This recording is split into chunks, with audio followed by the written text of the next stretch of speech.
So I have my slip pocket panel, which I've folded in half so the short ends match. And I'm going to stitch down from the top folded edge down to the bottom and along this bottom edge, which is the sort of two shorter ends. I'm going to leave a gap of about 2 inches. I'm going to stitch both sides, leaving a gap of approximately 2 inches, which will just give me enough room to turn my pocket through. I'm stitching at a 1/4 inch seam allowance because that's all it needs to be. So we're coming down one side,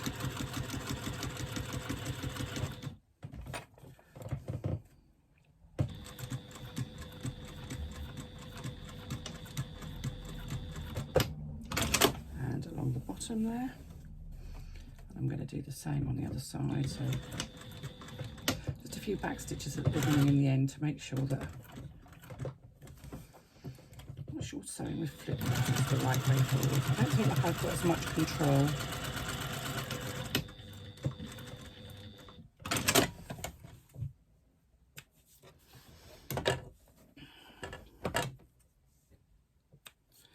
So there we have it. We've sewn and we've left that gap in the middle to turn through. So we're just going to trim off the corners of the pocket at the top and on both of the bottom corners, so that when we actually do turn it, we'll end up with a nice nice sharp corners. And I like to take a little bit extra off, I'll take the corner off at 45 degrees and just take a little bit extra just to reduce the bulk.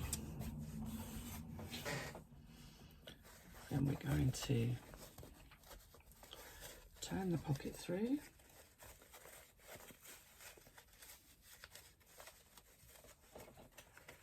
And you can use, if you've got a pokey tool or something that you like to use to poke out the corners, chopstick, fingernail, whatever is your chosen pokey tool. That's a technical term as well, pokey tool.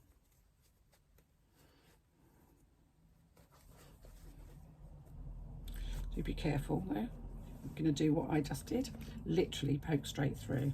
That's because my pokey tool doesn't appear to be here, so I'm just going to put a stitch in that because I don't really want a hole in the top of my pocket where I've literally just poked through. I'm just turning it back the right way.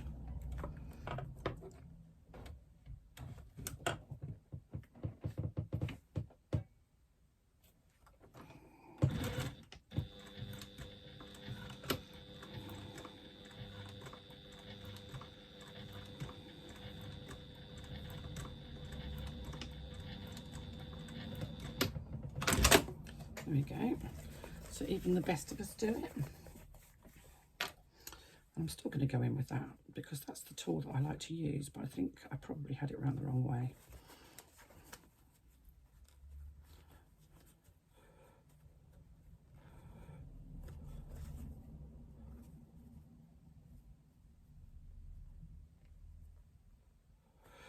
That's better.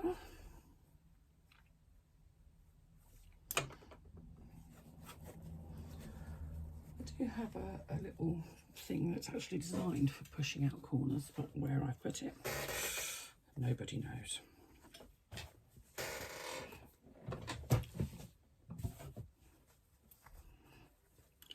So once you've got it all kind of nice and level,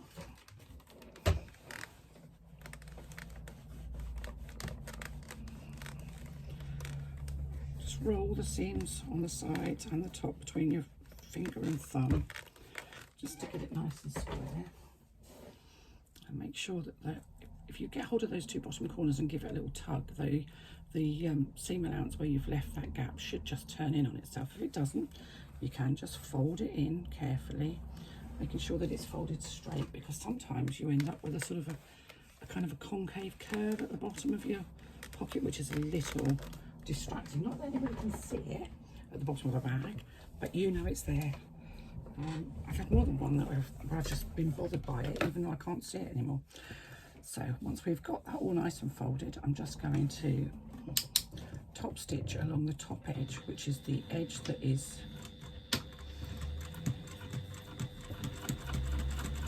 the furthest from that turning gap that we've left on the bottom.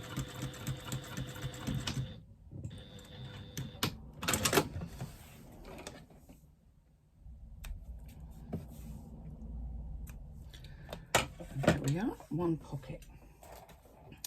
Now I'm going to take my second lining panel, and we're putting the 2 pockets on the 2 different lining panels because this is such a narrow bag. If you put it all on one lining panel, it'll just be a lot of bulk on the back of the bag. So I figured that it's actually better to spread them across the bag. So we're just going to fold that lining panel in half to get a centre mark. So I'm just finger pressing. I'm going to do exactly the same with the little pocket, and it is only a small pocket, just enough to perhaps put your car key in. And I'm going to position this 2 inches from the top of my bag.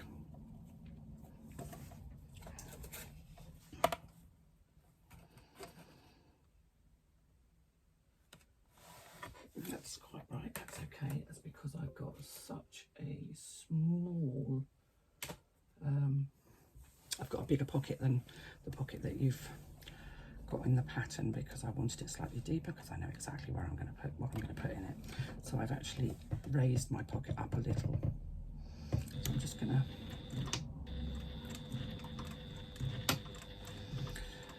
having got my pocket in place, I'm just going to stitch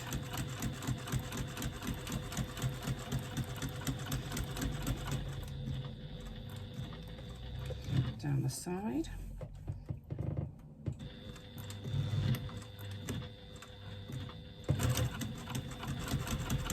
Along the bottom, which will close that turning gap.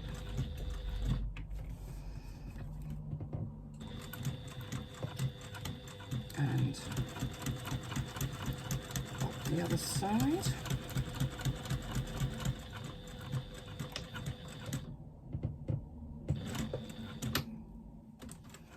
Just do a couple of back stitches to start to, at the beginning and the end, to secure your stitching. However, at the end, rather than just finishing off, what I'm going to do is I'm just going to turn my work at 45 degrees, and I'm going to do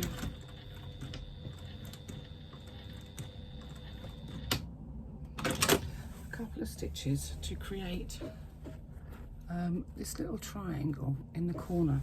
I'm going to do exactly the same thing in the other corner top corner of my pocket.